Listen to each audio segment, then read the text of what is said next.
And a few people, everyone's all the little names have seemed to fully loaded in from the waiting room. So thanks for everyone joining us. Really interesting one today with Copper Rivet. I know a distillery that I'm not overly familiar with. It would be definitely one of more the niche ones, if you don't mind me saying, in terms of kind of at least to the whiskey shop users, maybe ones that I'd actually be interested to know in the chat how many people have tasted this before tonight or are familiar with Copper Rivet. So do let us know that, folks. For those of you who are joining us for the first time, we do love your kind of questions and comments in the chat. Do keep them flowing. Taste notes, want the feedback from the whiskey. I don't know, Abby or Stephen, I don't know which one of you wants to go first in terms of introducing yourselves and maybe the lineup we're going to go in. I know people like to know that early on so they can pre-pour them, and then we'll get rolling. Okay, thanks so much. I'll go first, and then I'll quickly hand over to Abby, who's really the headline act out of the two of us. I'm Stephen Russell. I with Abby and my dad and my brother, I started Copper Rivet Distillery. We started 2016. Let me just tell you the order, and then you can do that while I'm waffling for a very short period of time. We're going to start with Son of a Gun, which is the English, the grain spirit, then the column grain spirit. Then we're going to have the malt spirit. Then we're going to have the grain whiskey. Forgive me, I'm not sure how they're labeled for you. And so then I'll just sorry, Stephen, I'll just because I know how they're labeled for the customers. So we're going to start with the Son of a Gun, which is this one here. I don't know if that's coming up on the camera. Then the Son of a Sea. Those two are fairly straightforward. Now, maybe this is my fault for the way I've labeled. So the other one what I've labeled here is I've got Masthouse Single Estate Whiskey, Grain English Whiskey, just on its own. Then I've got Masthouse Single Estate Whiskey, Pot and Column Distilled Single Malt. And then just Masthouse Single Estate Whiskey Single Malt is what they're called. So is that the roughly the order, or was it swap the last two? That is exactly the order. Okay, so there we go. So we founded the distillery in 2016, and you know, it sounds a bit over the top, but we're genuinely on a mission to make whiskey that's so good it puts our hometown of Chatham, which is in Kent in the southeast of England, about 30 miles east of London, on the map as a global centre of excellence for distilling. And we hope that you find that the liquid you're about to taste backs that up. We have a philosophy which is really all about flavour.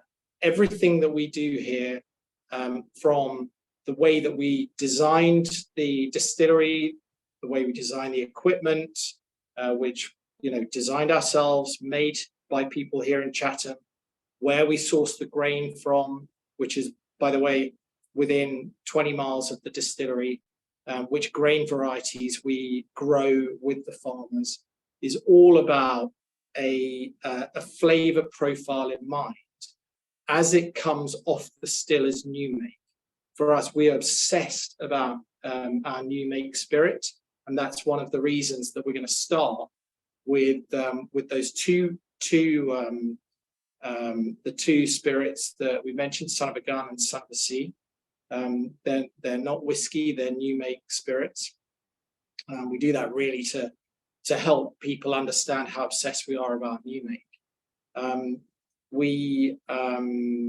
I think for us, like as I said, some of you won't have joined, but when if we were asked for an intro song, we would say "Welcome to the Jungle," and one of the reasons for that is obviously the jungle is got it's tropical, and with us we're looking for big flavors all the way through our process. And the new make spirit, and you will see that there are tropical fruit notes, and also I think that is a great you've got little blues riffs in there and all sorts. It's a great respected tradition in rock and roll, and what we do here is we take traditional methods, everything is done by hand, everything is done by nose, and we try and build on those and innovate from there, all in the service of flavor. I won't go on too much because I'm sure you guys are going to have loads of questions once we get into the spirit. And I'm going to hand over to Abby to take you through those spirits. You might want to embellish on some of what I've said, but Abby, why don't you kick off? Thank you, Stephen. I think Stephen always makes my life a bit easy and sometimes a bit difficult because I feel a lot of pressure for the introduction like that. But he's such a support. He, Matthew, and Stephen. So when we opened up this distillery, the first thing we discussed what we're going to do, and what is actually different now to do in the market. And that was 12 years ago that we're having discussion, and we discussed and we said, you know what, nobody talks about grains, nobody talks about flavor creation from grains or in the brewing process or in the production process. So we said, right, what we need to do is that's where we start explaining to everyone what can we achieve by actually choosing the right grain and starting making the new make what it is. So we set up the distillery as it is a completely bespoke distillery, and I know there's a huge definition about what is a bespoke distillery. So I think Stephen is going to show us around how the distillery looks like. So we mill so once the grain is harvested, so we grow our grains ourselves, bring it to the distillery, and we mill it ourselves. And we have a brew house like a brewery. So all of you would have seen how a whiskey distillery brew house looks like. It's a semi-automatic or automatic lauter tun. Okay, then they have got this HLTs, which has got sparging waters, and which collect the second and third water because they use it as mashing next brew. And then fermentations, washbacks, which is wooden or stainless steel, and then they have their stills. So we have the similar setup, but then the things where we differ is where the flavors are mainly created. So when it comes to milling, so we have got a 4-roller mills, so we can actually control the way it is milled, the kind of different grain we have to mill differently because we use wheat, barley, rye, and malted barley across our whole sector of the spirits that we try to make. So for example, our grain whiskey has got wheat, barley, rye, and malted barley, and our single malt has got malted barley itself. So the mill was very important for us. Brew house, we are going to brew our wops for us because we have a brewery setup of a brew house because we like to do temperature profiling. And what does temperature profiling do? It creates different kind of sugars. It breaks down the starch into different sugar molecules, which yeast and the natural microflora breaks into multiple different kind of congeners and esters, and you'll find out the differences very soon. And then what we do, we have got 2 HLTs, one for mashing in, one for sparging, but we do not take the second and third water or fourth water. We always use fresh waters. The reason is distillery character. That's what we stand for. We stand for to create Copper Rivet Distillery character as fruity floral, and we will explain it how we do it all throughout the way. So fruity floral, that's why the tannic malty note that I think the second and third water brings, we didn't want it, so we do not have a second and third water culture. We always use fresh water. And then comes to a fermentation, we have a 7-day long fermentation, and you will also see what a 7-day long fermentation does to the whiskey. So that, and then what we also implement all of this process is low and slow. So our mashing starts at 45 degrees Celsius. Our fermentations kicks off at 16 to 18 or to 25, depends upon which time of the year we're doing it. Long 7-day, slow, long 7-day fermentation. Our wash distillation is pretty slow. It takes 8 hours to do a wash distillation for 5,000 liters. For example, typically people tend to do their wash distillation in 4.5 to 6 hours. I'm talking about bigger stills as well. So our still is 5,000. We do 8 hours long. And we have got other features in the stills. For example, we have got an ascending line arm. We've got a really long, tall condenser, so we can play with the heat. And we have got a subcooler, so that once we have played with the heat in the condenser, then we subcool it for collection temperature. We have got a combination still, so that then we can control the congeners, how much we have for certain particular products. And then when it comes to barreling, we do barrel at a lower ABV because we want certain flavors coming from the barrel. Very little influence by the barrel. That's why. So this is an overall what we do. So before I actually show you the stills, I will say, go ahead and smell the new mix. You will see, you will already start connecting the dots that I just said. The flavors. The son of a gun will already have a really softer, creamier notes coming through, because son of a gun is a grain whiskey new make, which has got the wheat, as I say, wheat is the majority of it, unmalted, then unmalted barley, unmalted rye, and malted barley for bringing a little bit of nuttiness and enzymes. We also do use exogenous enzymes as well. But the whole point of bringing inspiration from all around the world together, like having the single pot flavors from Irish whiskey. Love that sweet spiciness comes from in the single pot. And at the same time, if you think about the American bourbon, the rye, the spiciness, a little bit toned down, but in there as well. And malt brings up nuttiness. So the new make you're getting now is have all those things. But then we have a 7-day long fermentation. You will start getting a little bit of notes of banana. So that's the thing. So now Stephen is down at the distillery. So let's do this super quickly, because I'm sure you're all, if you haven't already, dying to taste. So this is here's the mill. Here's the mill that Abby referred to. Comes up here. This is our brew house setup, where we have, as he mentioned. Sorry, I'm not the world's best cameraman, so I'm doing the 2 vessels, and then I'll just wander around here, and we go through the fermenters, where Abby mentioned 7-day fermentation, and then here we have our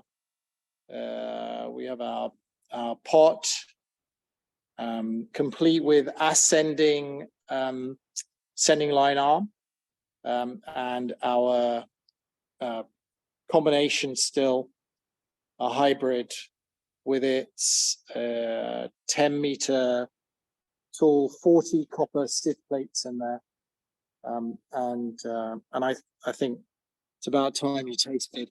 Unfortunately, I can't see your comments or questions, but I'll hand back over to Abby, and let's have some tasting. I'm desperate to taste. Let's. I've just had a quick sip of that, and it's really approachable and drinkable for obviously, when people think of new make or white spirits, there's obviously a lot of baggage in there but it's incredibly fruity, incredibly drinkable. We've got some tasty notes coming in already. Kirsty has said smooth, sweet, and creamy for new make. Loads of banana. Minions would love it. Says Jamie Slee. Beautiful building. Says Steph. It is definitely a beautiful building. There was Alistair said, how old is this new make? Is this is obviously directly off the still. It's not been barrel rested or anything, Abby? Right, there has been a little bit of trick in there, because what we created this new make for was 2017, was to give this new make mainly only for trade. And we briefly aged it in barrel for 8 weeks to have a hint of barrel notes coming through, because we were trying to say that this is a whiskey new make, and I wanted people to have the vision to say this is going to become whiskey. So we need a little bit of the influence of the barrel in there, so people can think that, right, okay, right. So, but yeah, very little influence, only ex-bourbon casks, only for 8 weeks. So it picks up a little bit, but everything is about the distillery character. The banana that you picked up, the tropical fruit notes, the pineapple, the sweet apple, all these things has been created meticulously by controlling each and every stage, right? So, and our brewer does that every day, controlling based on what is the state of the grain. Hmm. No, and Yeah. it really works. Now you mentioned there, because it was a brilliant sort of bit of kind of background on the distillation, the techniques you gave there, Abby, but there's obviously a lot of information. And so just to double back on some of that points, you mentioned the mash bills. What you mentioned, kind of wheat and unmalted grains and that. Can you just go over that again and maybe just highlight the influence that will have on the flavor? Absolutely. So, so the first thing we use, so as I said, the whole inspiration is about creating a walled whiskey kind of thing, but making it rather than blending it. So we said, like, how do we create a really soft, sweet whiskey, first of all? And I have tried some really old Gervin coming from wheat and coming from corn. And I was like, you know what? Hands up.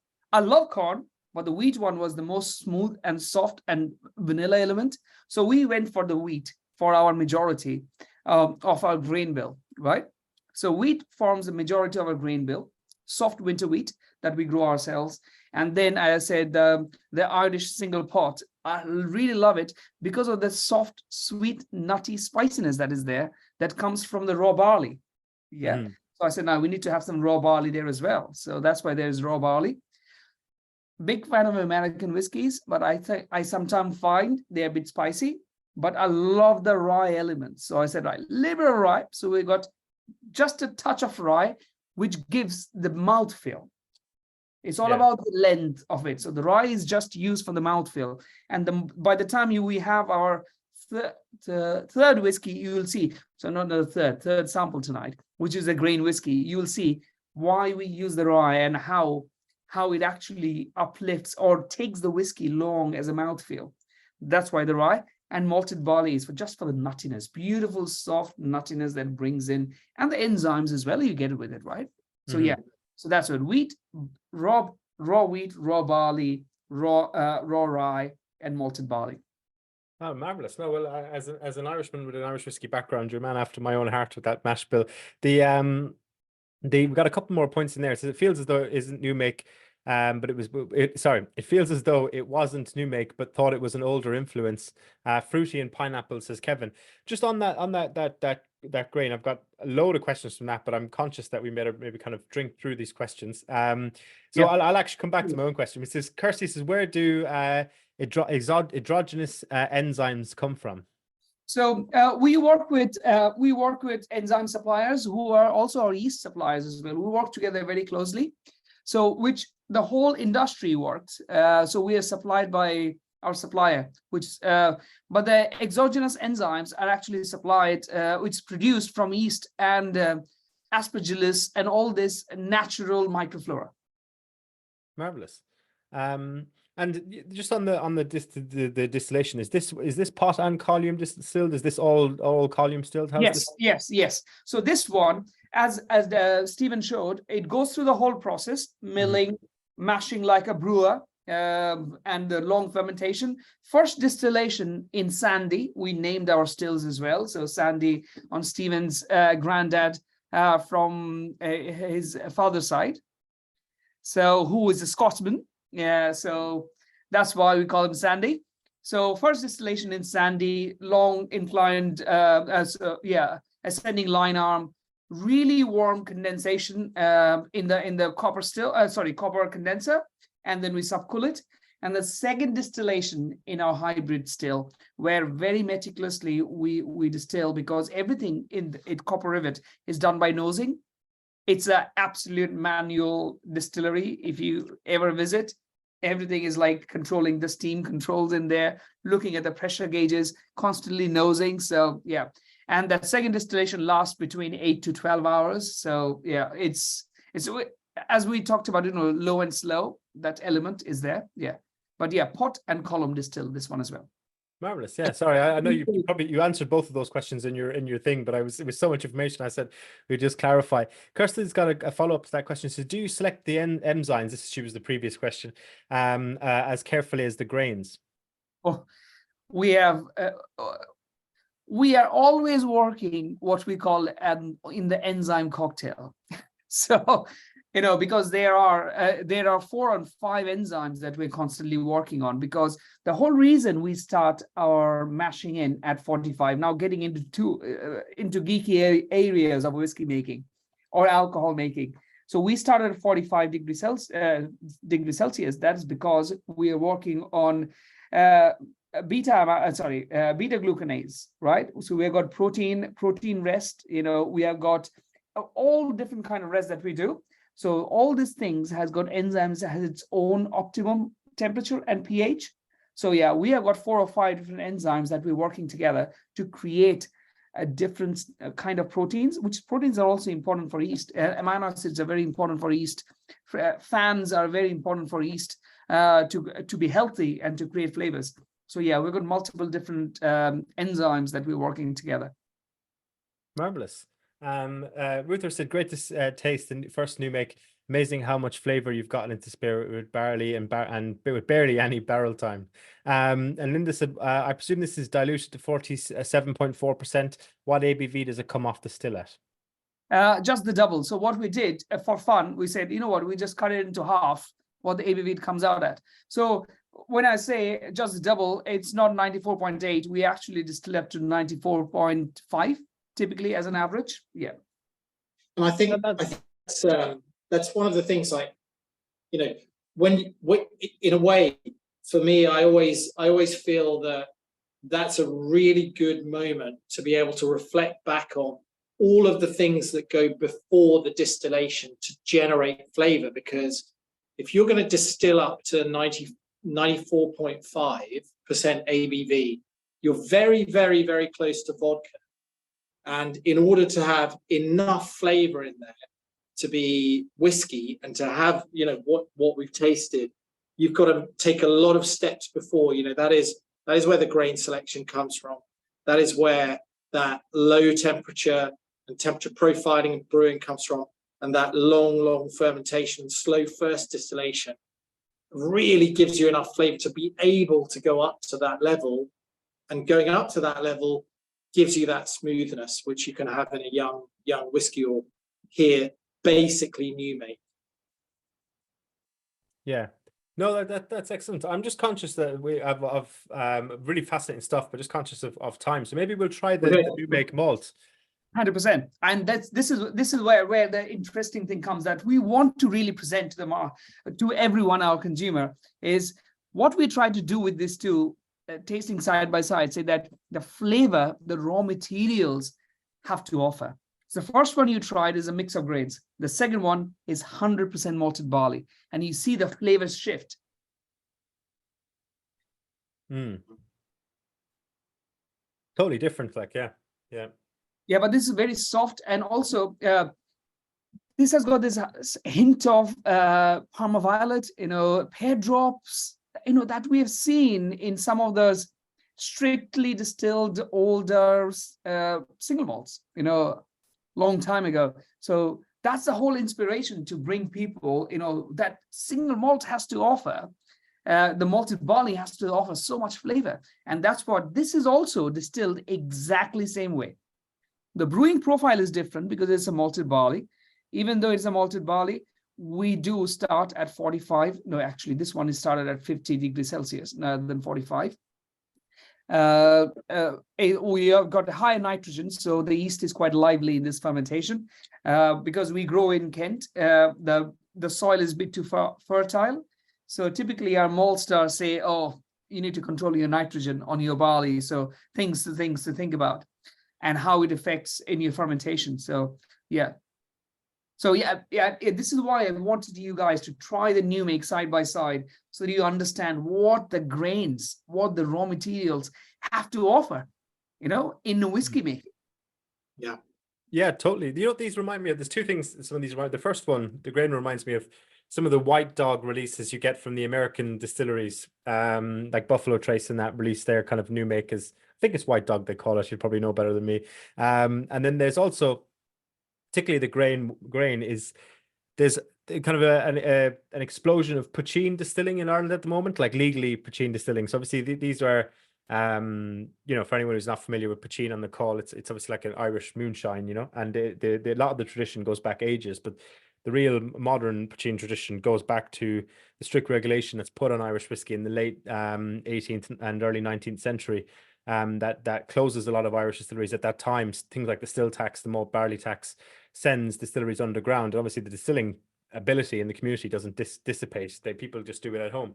And there's lots of cliches and sort of myths around poitín. Often it's potato based or whatever, but really they were using whatever grain they could get. And now it was recently you're allowed kind of, you know, if you once you were licensed to distill, you could produce your kind of poitín.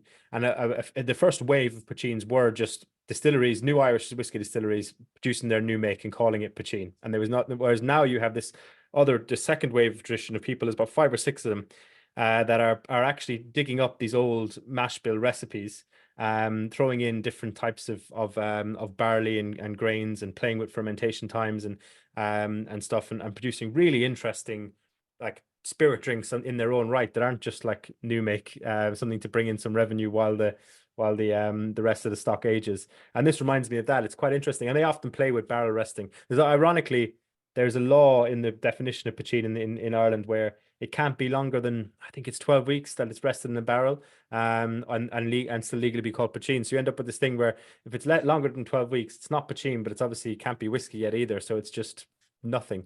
So just before we come on to the first whiskey, I suppose what would in terms of, obviously these are listed as grain and malt on the labels. I know there's a lot of, we've got an upcoming tasting this month with Inchderny Distillery in Fife, and they've playing around with a lot of mash bills, and one of the things that they've encountered is that all their different interesting mash bills and rye and everything, all they can call it on the label is single grain, and it's very limited. Obviously, with you being based in England and all that, how do you find communicating what you've put into the process on your labels? Yeah, so we are founder members of the English Whisky Guild, which is the sort of proto SWA, if you like, of English whiskey. I mean, there's hardly any of us, and we're tiny, so it's nothing like the SWA. And you know, the point of that organisation is to.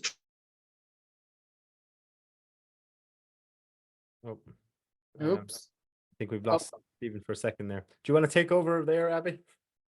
Well, I think what Stephen is going to say is what we do in the English Whisky Guild, we try to get the best, and we are trying to also motivate the innovation that could be possible. Yeah, not restricting ourselves on the innovation part. So what we are looking to do is, when it comes to grain, from multi-grain, doesn't really matter. They can talk what kind of grain it is as long as they say on the label. So things like this.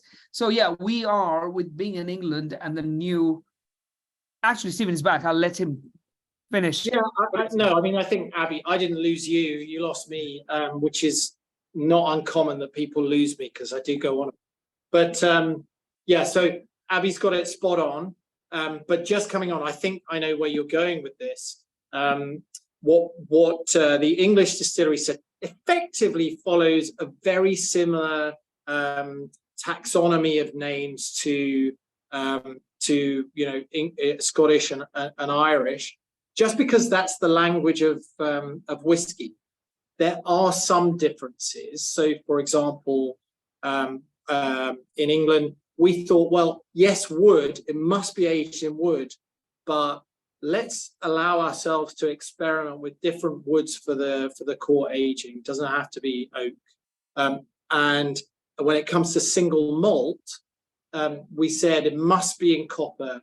It must have been distilled in a pot, traditional pot, but the second distillation could be in a hybrid. So as we have here. So we've kind of, like, there are nods and a respect of that tradition, and also the language of whiskey, but a little bit of leeway to kind of push the boundaries where we thought as a group that would contribute to flavour. And I think most of the English whiskey distilleries, we all just want to make, it's all passionate founders who just want to make amazing whiskey. You know, and I think that's where we come from. So why don't you go back to the tasting, Abby, if that's good enough, Luke? Yeah, no, that's good. There's some points there that I would actually like to come back on, but we should get it tasting maybe the mast house grain first. And maybe as we pour that, just I suppose on that just to kind of finish on what you were saying there, Stephen. I suppose that kind of tension is something that exists within. You hear a bit of touches of it in Scotland, but Scotland's such a huge industry that people don't want to rock the boat. Whereas with the kind of explosion in Irish whiskey, the redefinition of the technical file of what pot still is, that's underway at the moment, because people are challenging it, but not just randomly challenging it for the sake of pushing the boundaries. They're saying no, the way it was set up originally in the 90s or whatever was too narrow a definition of what it was historically, and that then you're kind of both pushing the boundaries of whiskey and experimenting with mash bills and everything, but using a 200-300-year-old basis for doing so rather than just experimentation. Yeah, and I think if you go right back and you look at where that legislation ultimately came from, it is in Ireland, and it is these the distilleries that were producing in continuous stills this ghost liquid and then coloring it and flavoring it and calling it whiskey. And it makes sense that you would then put some pretty strict rules around must be pot, must be twice, etc. But we have a pot here. It's a batch process. You couldn't get more batch and more artisan than what we're doing. And I think it's great that we're in England and we're able to make a single malt that has that delicacy. But I've kind of pushed us into single malt speak. We're actually on the grain, so I'll go back to Abby and he can get us back on track. No, actually, now that we are all trying it, you'll see the thing that we said about the grain. The whole reason we created the grain because we wanted to explain to. I am a big Scotch grain whiskey fan. Yeah, because I love the smoothness. But I have seen many people feel that it's a bit weak. It doesn't have that much of flavor. But so I was like, you see, we wanted to explain to people about that the grain has so much to offer. Once we focus on the grains that actually bring the flavor, that's what our grain whiskey stands for. And we do not want it to overpower it either. At the same time, we don't want it to have no character. So we created a grain whiskey for people who already drinks, let's say, American whiskey, which has got a sweetness in there and all, but yet maybe sometime lacks the complexity. So we said, right, we're going to make the grain whiskey, which is going to be not too sweet, too spicy, but to have the balance of that, and also the people who wants to get into the other complex whiskey. So I think our grain whiskey is designed to portray what grain has to offer, what you tried in the new make, now much more complex and balanced. Yeah. So give it a try and tell me, what do you think? We'll give it a taste. Kevin has said in the chat, grain whiskey has an interesting musty nose, like old leather to me, making it present as quite a mature whiskey beyond its years. That's a good point, Kevin. I suppose you're referring to this grain whiskey rather than grain whiskey full stop. Yeah, thumbs up there. So yeah, no, totally. I suppose the first thing that jumps out, there was Alistair asked in the chat about the new makes being on sale. They're on the website. I put a link to them in the chat there, and we'll give you the discount code for them at the end. But I suppose, obviously, as Copper Rivet Distillery, why are these? Could you explain the difference in the naming conventions between the brands? So naming convention wise, Stephen, I will jump in this, but I think you need to straighten me up time to time. Sure. So we kept our naming conventions as to what we can think of. That's why we call our single malt, which is column and pot distill, as pot and column malt. So our naming convention is we've got grain whiskey, which could be single grain whiskey, though we don't call it this one single grain because it was multi-grain in it. So for us, a single grain will be which is produced from only one type of grains and comes from one distillation. So when we say single, we try to maintain singular in all kind of format, even from the same year of grains as well. Right? So that's our single grain. If that has got a mixed grain, then we call it just a grain whiskey. And And then the same format follows in our single malt as well. So when we say a single malt, all our single malts as of now that you've been trying, that they are used and produced from the barrels from the same year of production, and the barley comes from one particular harvest. So when we say singular, it thus forms that. So we produce multiple different kind of new makes to create our products, because what we try to create is what in Scotland different distilleries have. They work with different distilleries because they wanted to have different kind of new make whiskies, which have different flavors, to create a blend of single malts. But for us, we created ourselves, right? So for us, everything is single malt. But to make it singular, we try to make it as from one harvest. Right. So I am trying to confuse it. I think you need to. Very confused. Yeah. So I think one of the things that underpins the way we are is we are all about authenticity and transparency in that sense. And we named our naming conventions were really built around, let's just say what it is. Okay, this is grain whiskey. We're not calling it single grain because it's got more than one grain variety in it, even though technically it's a single grain whiskey. To be honest with you, I think it might be something that we might revisit because there we're a little bit going away, maybe undervaluing the work that we do and going against convention. And the two single malt expressions that you've got there, we just, you will taste they're very, very different. It's the same, everything is the same except the second distillation. And we just wanted to be very transparent to help people that were interested to understand why there was a difference there. Because for us, it's basically distillation technique that generates the difference in flavors in the last two whiskies that we'll try, which might bring us neatly on to the next tasting. Yeah, well, we could maybe pour out some of the pot and column distilled one, I think was the next one, as we kind of taste through. I suppose, I mean, on that, just when I was doing a bit of reading around this brand before, there was some of the description of the whiskies had that sort of all grain sourced within Kent, was it, or within 20 miles of the distillery, which is obviously really, really good. But then I suppose with what you're saying about the naming convention and that, then it also, now that we're chatting, it all makes perfectly sense. But when you're coming into it blind, it's like, because what you often see, sorry to bring up Irish whiskey again, I promise you this isn't what every distillation is like, but there's a lot of kind of contract distilling goes on within Irish whiskey. I'm sure it happens in Scotland everywhere as well, and they'll say things. This is that are like, oh, this barley this is our barley, but we didn't distill it. But, this is their way of pretending it's their own whiskey, if that makes sense.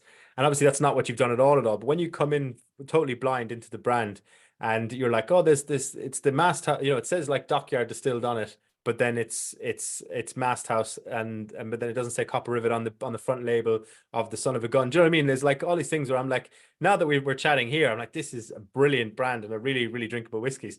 But it is confusing when you're just Googling to find out more about the brand. So sorry if it's a small bit of a criticism, it's more of an observation. But because this is really, because really enjoying, I think from the chat people are as well, tasting these whiskies tonight and hearing the actual story and the effort and the thing that goes, everything that goes into it. It's really, really fantastic brand. It's great. It's, do you know what? It's great that you're, so candid, Luke, because I think, look, we're a young distillery, and we're lucky that we, with Abbey, we've created extraordinary liquid, and also we're in the south of England, where although it doesn't feel like it today, it's much warmer than everywhere else. So we also benefit from faster maturation. That being said, very big angel share, which we don't like, but as a young distillery, you kind of start out and you have these ideas and you want to present yourself in a certain way. And actually it takes a long time of getting to know the community of whiskey lovers that have perspectives that you want to draw on. And the way we present ourselves, I'm sure, might very well change, over time, because, we're not a big brand. We haven't raised, this is all self-funded stuff, right? We haven't raised any money from outside. This is about creating liquid that is amazing, engaging with people that love amazing liquid. And then, it's a little bit old school in that sense. Over time, we'll learn really who we are and what we're doing.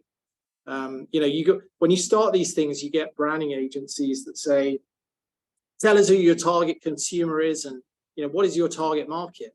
Reality is you just say stuff. You have no idea. And it just takes a long time.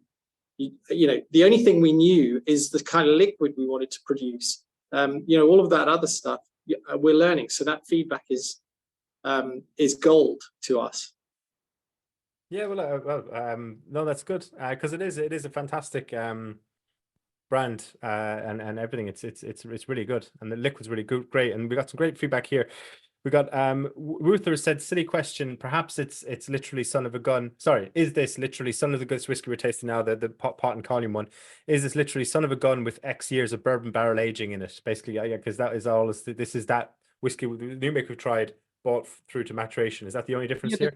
Yeah, the grain whiskey, the third one that you tried, is literally 3 years plus of son of a gun that you tried the first one. Yes. Right. So that's the third whiskey, the grain one.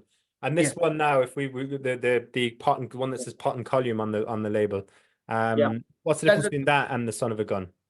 So that is the fourth one is 3 years plus of the second new make that you tried, which was 100% malted barley. Yeah. I think that's what we did it like this, so that you can, when it came to the whiskey, you can also try them side by side, and you can see how they develop, and how the grain itself, the raw material itself, brings so much to whiskey. No, totally. So then the other one, then that we won't come on to it yet, but the one that just says single malt, the English single malt, that doesn't say pot and column on it, that one is obviously, that's basically the same. Obviously malted barley, the same as this one we're trying now, but just the distillation has removed any kind of column still element. Yes, exactly. It doesn't go. And Sandy, the still we mentioned earlier on, which type of still is that? Is that a pot still or a column still? Pot. That's pot so the last one is all 100% on made on Sandy, is it? Correct. Yeah. It's basically it's the closest thing that we do to a traditional single malt that you would discover in Scotland. So distilled, although not in two separate pot stills, it's twice through a pot. And Abby, I'm not stealing your thunder, but just as a consumer rather than the expert that makes it, the thing that this is the moment that I think really encapsulates what we're all about, because when you taste the single malt that goes through the pot and then the hybrid still, and then you taste the one that's double pot distilled, that's where this is the same grain, the same barley, same everything except for that second distillation, and the difference between the two of them is extraordinary. So generating flavor through distillation technique rather than relying on, as a lot of young distilleries do, a sherry barrel or some other kind of barrel to generate flavor. It's all about technique from fermentation and distillation. Sorry, Abby, but you can do the. Yeah. So I think the whole point was for us, I think, do you remember when we started discussing at the start 12 years ago, we said, how can we be different? And we said, being in England, we have a blank canvas where we can explain to people what all these things does, right? Which means it's going to take us a long time. It is a hard work. And we did our best, and you said, and I think you did hit the point at the right place. We are learning how to manage that communication, because we are very enthusiastic about it, but we don't really communicate it. But it's great to have these tastings where we can, and then people start understanding what we really trying to do. But yeah, so when we go to the last one, it explains all the flavors that we create. Okay, okay. So all the flavors that we create, it being a traditional still will capture it, right? With the other two stills, we have got the control on the reflux, so we can control what's the flavor that we want to keep. But when it comes to traditional distillation, you get majority of it. We do a lot of cuts and all these things.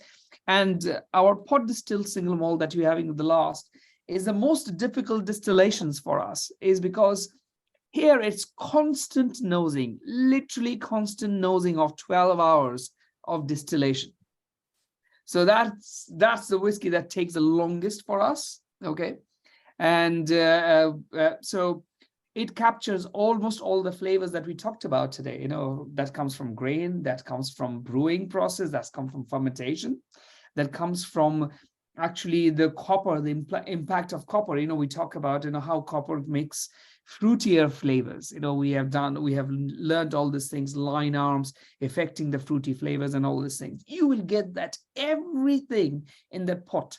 The last one, it's a bouquet of flavors. It's a huge impactful thing. You know, it's not for everyone, right? And being a 3 to 4 years old, is it the best? It is not, but that is there to explain to you what can you create, you know, by controlling the process, you know, in there. And just Kevin had a great question there. There's two good questions actually on the pot and column one before we come on. One's more general and the other one's on the pot and column. Just in the one on the pot and column whiskey, the fourth whiskey, just because obviously we've been talking about different ones. I don't confuse anyone. We're still on the fourth here, just for people on the call. Yeah, fourth one, yeah. So don't go streaming too far ahead.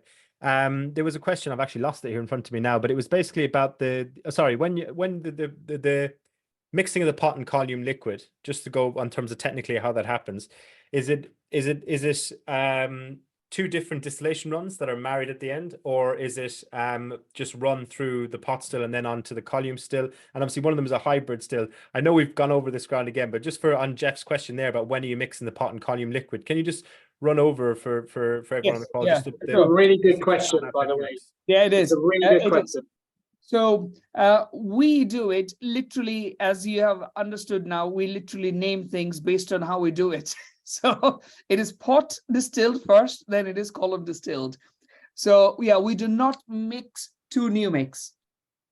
So our low wine wash distillation is done on Sandy, and then we take the low wines and fainted foreshots, and we redistill in our hybrid still. So that's why it is a pot and our literal pot and column where single malt. Yeah. If we were really literal though, Abby, we would have said pot and then column. That would have cleared everything. Yeah. We'll look at that. Yeah, I mean that's the beauty of whiskey, is that the different ways, you know, we've all these calls, people who come on them regularly, you know, we talk about progressive blending styles, and you know, there's just so many different elements that it can be you know, it's when you're into it, it's really fascinating, and you know, I'm sure everyone on here who's kind of done these regularly is really enjoying the kind of technicality, but it can be intimidating when you're like, oh, fuck. Sorry, excuse my language, but you know what I mean? Like, you know, you're like, wait, how do we do that one again? So it's good that we it's a great, as you said, Stephen, it's a great question from Jeff. It's an amazing question, and not only because of the content of that question, but just that it introduces the concept of the marriage. And I think, you know, Abby, it might be worth just talking about the importance for us of that step in flavor creation, which is, I think, a bit unusual. So what Stephen is now referring to is, you know, we talked about distillations and all these things, the barrel. No, we all do respect barrels. You know, that brings a huge impact in the whiskey industry. For us, we try to, when we're doing the final choosing of the barrels and blending them together, we try to go for the one that has got the least impact. So, but then one thing we do after that is disgorging, is the marrying process. And for us, all these whiskeys that you're trying now has different marrying time. Now, we do not have a written marrying time. We blend them together, it goes into this vat, and we literally try them every week. Is it ready or it is not? So some whiskies can take 3 weeks for it to be ready after being married, and some whiskies can take up to 7 to 8 weeks. And many times we have seen there has an impact of the barrels, what time we have filled it, what time of the year actually we are marrying it, because the pressure in the air, the oxygen levels, all these things. So for us, the last stage is in the marrying, which is pretty much like, that's when you say, right, it is there together, you have to give them their time. That's another important thing, which I typically tend to miss. That's why Stephen just pulled it out. So yeah. Yeah, well, as someone who's recently engaged and currently planning a wedding, I'm still waiting for someone to taste me and tell me when I'm ready. It's the aftertaste that is the thing you want to worry about. Yeah. Oh, okay. So we got two great questions there. Jamie says, does the column still have a name? Obviously, with the pot still being sandy. And Kevin said, I love the control you have on the growing of the grains. Do you have any plans to be organic? Kent seems to be known as the bread basket of England, but it uses a lot of artificial fertilizers. Well, I will say, unfortunately or fortunately, I think it is all over UK that they use fertilizers, and we are constantly working with our farmers. Another thing we do not really talk much about, that when we started as well, we work with our farmers to say that how sustainably things can be grown. So our pot ale and our spent grain goes back to the farm as well. It is fed to the animals. Animals also graze in that land. So we have a circular economy with the farmer that grows our grains. Some of the pot ale are sprayed on the field as well, because the level of especially where barley was grown, the level of the copper in the field was low, and they picked up very quickly when I said the pot ale has got a little bit copper in it. So they're like, oh, let's try it. So we try to do all these things, but I don't think we are there yet to go completely on biodynamics. We are studying it. We are a very small distillery working with a very small farm. We're taking our baby steps in it, but we have started taking that steps in 2015. And I think we're getting there. We have not ventured into rye. The thing is, now it very well might be that it was my fault. I was trying to, so I'm an academic as well. So I studied in Heriot-Watt brewing and distilling, did PhD, it's taught there as well. And I try to minimize the amount of variables I have. When I am solving something, I have a problem, I try to minimize the variables. I look them one at a time.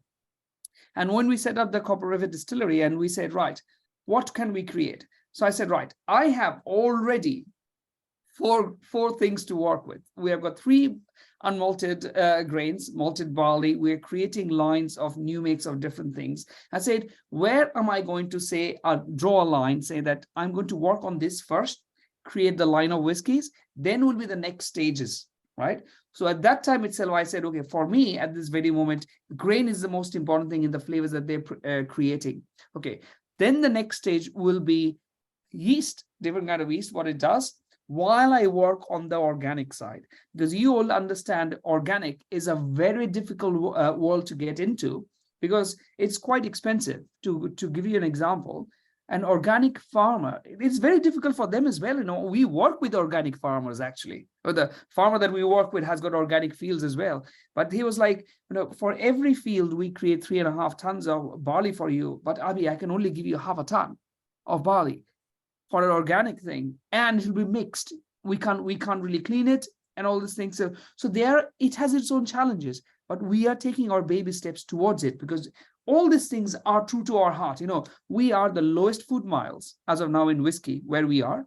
Everything is grown locally. Okay, we send our spent grain back to the same farmers. We have the circular economy, everything. But I think if we rush to everything in one go, I think I will struggle, first of all, to handle all these different style of things and to also maintain the cost so that our consumer can enjoy the product.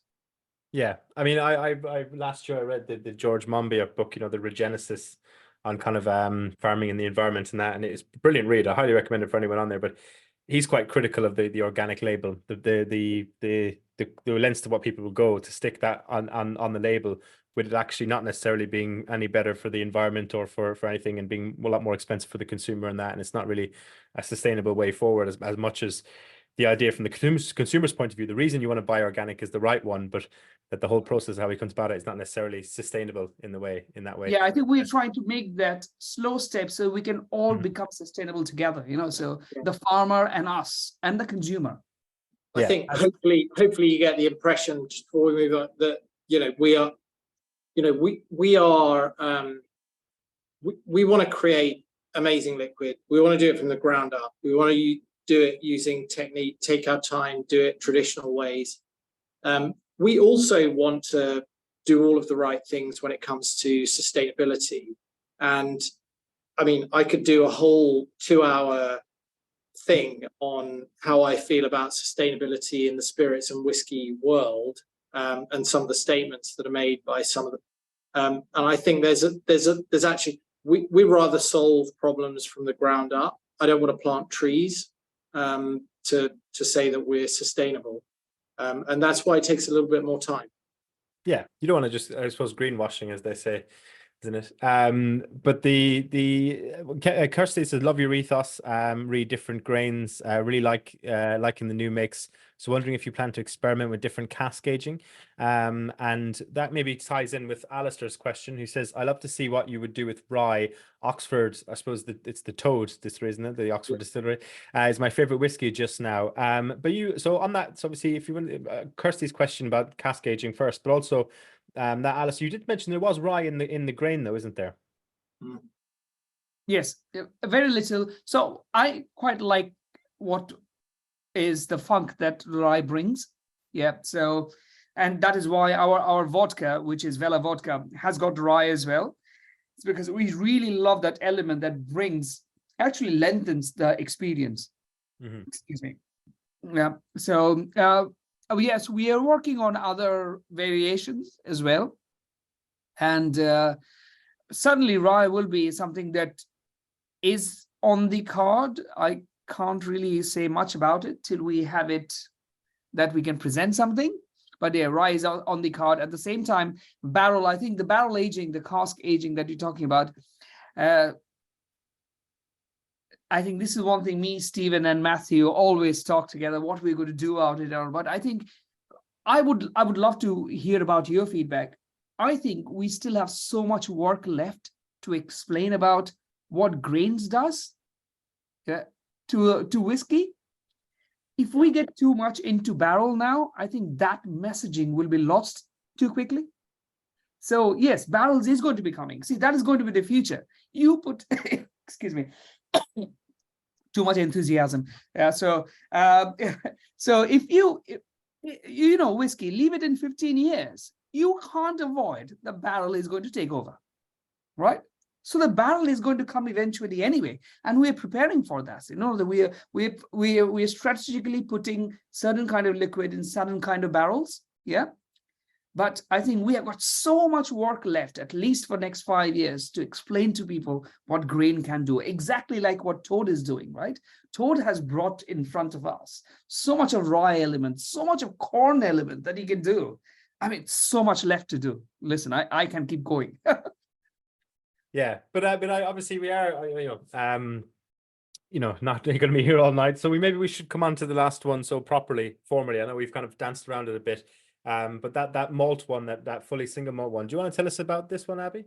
Yeah, so I think first I'll say what is the difference with the fourth whiskey to the fifth.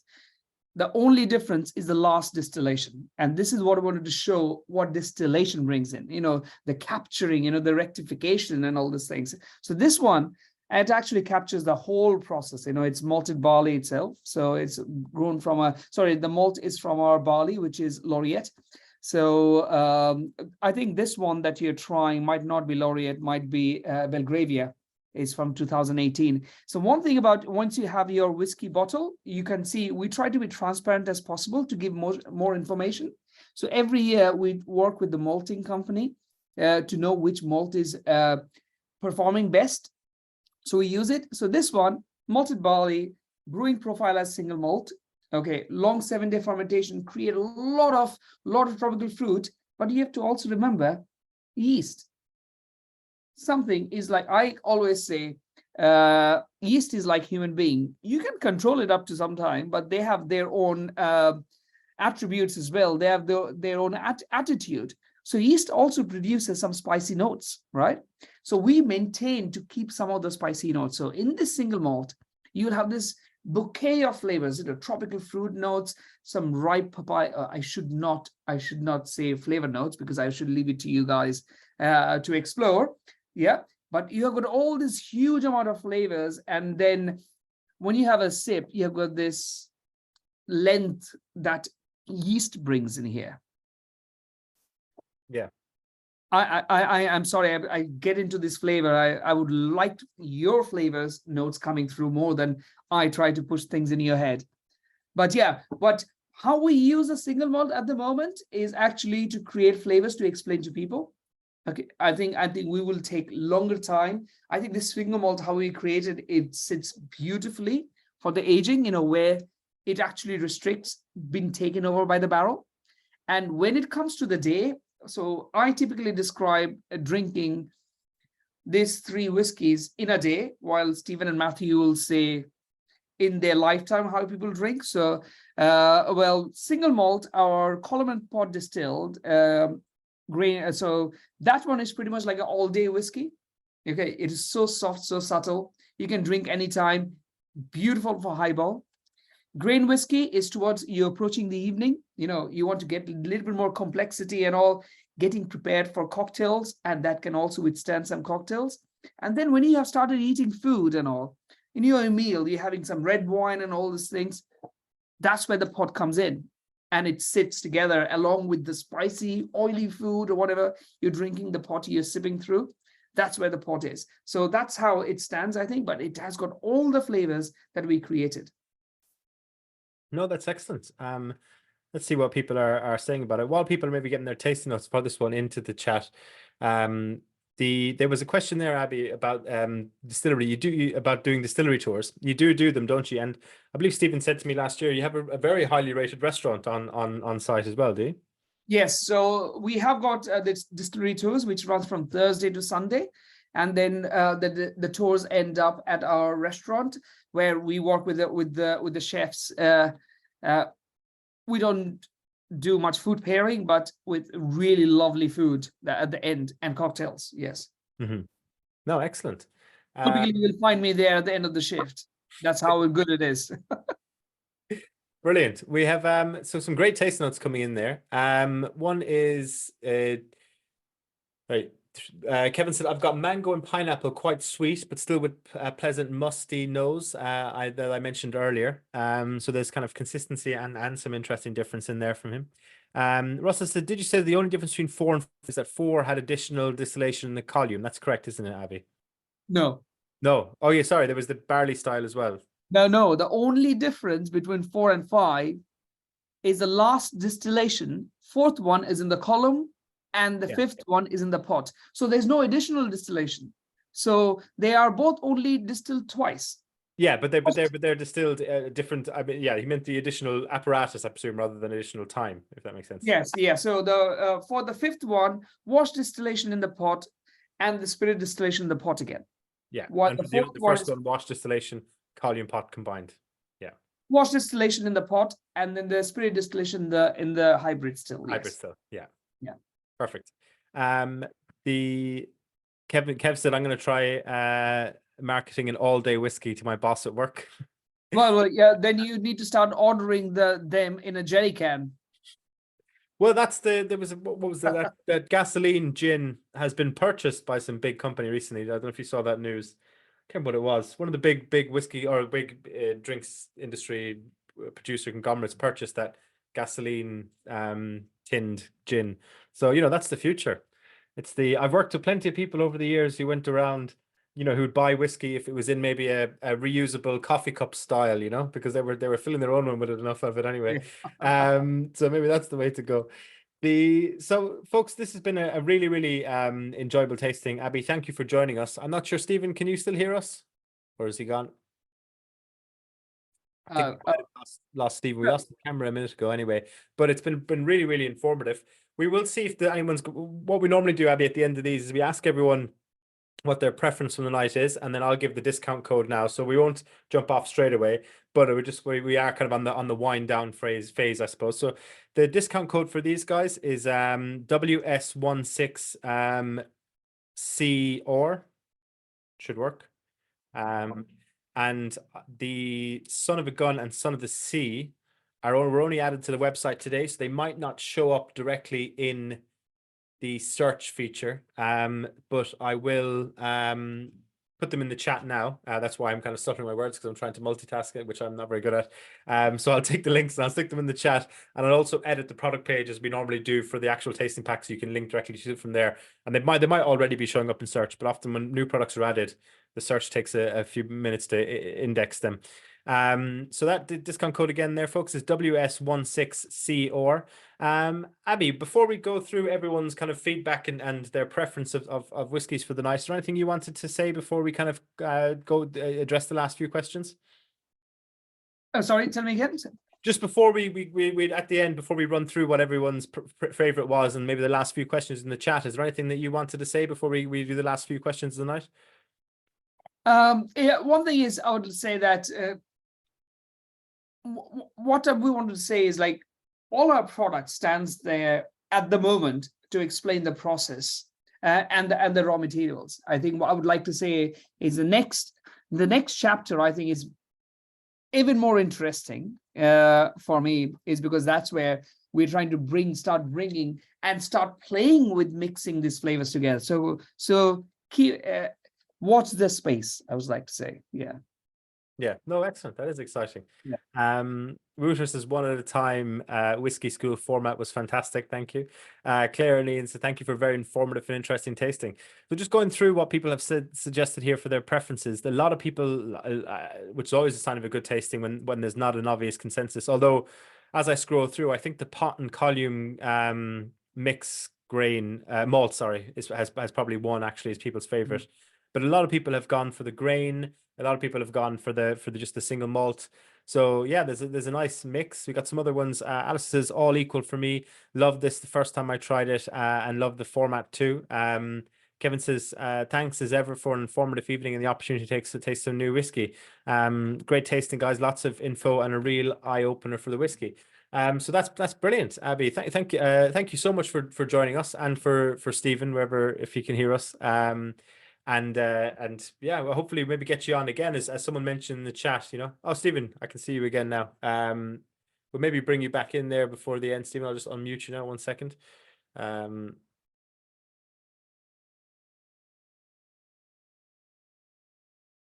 Yeah, it was great actually presenting to you. I was very nervous, to be very frank, because presenting to you guys who are really steeped into whiskey, I was like, I hope we will be able to portray what we want to do, from very sciencey, geeky part of view, but which makes sense to bringing information to you guys, Yeah, well, Kirsty said there you were fantastic. And we maintained numbers on the call pretty consistently, So, I think you were brilliant as well, Abby. But the public spoke as well by sticking with us for the last hour and a half. They didn't all go, "Oh, this is too geeky, shut off." So no, that's excellent. And Ruth said we love this stuff. So that's brilliant. Stephen, do you have any before we end for the night? Anything you want to add? No, only say, thanks very much, Luke. But just as importantly, or more importantly, say thank you to everybody else for coming along and listening. Hopefully, we'll see you again somewhere, maybe in the whiskey shop. But yeah, we love doing this. This is what we're about. We're about making amazing liquid and sharing it with people that really care about it, and having a great conversation. So thank you to everybody. I want to say one more thing. I do follow whiskey shows, and all the whiskey show in London, Whiskey Exchange, is amazing. We are literally 40 minutes out from there. So if any of you are coming down for any whiskey show or anything else, do come visit. We are open Thursday to Sunday for the tours. It's only 40 minutes out from London. No, that sounds good. I don't know what the Whiskey Exchange is, and I wouldn't recommend anyone Googling it either. But No, I am talking about the whiskey show. no, of course. That's brilliant, and lots more comments there about how great the tasting is. Mel said, must admit, never heard of Copper Rivet, but you won me over, and we'll be buying a few bottles. Cheers. So that's excellent. So we'll definitely have you on in the future. And I know, Stephen, you know, we were talking last year about maybe doing some other activations with W Club members, and we could pick that up as in the next few months as the year goes on. So that'd be great. Thank you everyone for joining. As I kind of mentioned earlier, we've got 2 tastings going on the next 2 days, all going to plan. One of them is 100% ready to go on sale. That's with the aforementioned, as I say earlier in the call, we're talking about the Inchderny Distillery. That'll be on the 22nd of March. And we're just waiting on finalize one thing in the next day or so, and then we should have a tasting in between now and then as well with a really exciting brand. But I won't, in case that one falls through, I won't say the name. But it's all pretty much good to go. So brilliant. Thanks again for joining us, gents, and for everyone on the call. And we'll talk to you again soon. And if there's any questions we can get to, any issues you have, that, as you know, just reply to the link you got the email you got the Zoom link from, and we'll get every question answered, and we'll get everything sorted. So thanks again, folks, and enjoy the rest of your night. We'll see you. Brilliant. Thanks so much. Thank you. Thanks a lot for having us. Cheers, Abby, Stephen. Yeah, we'll see you.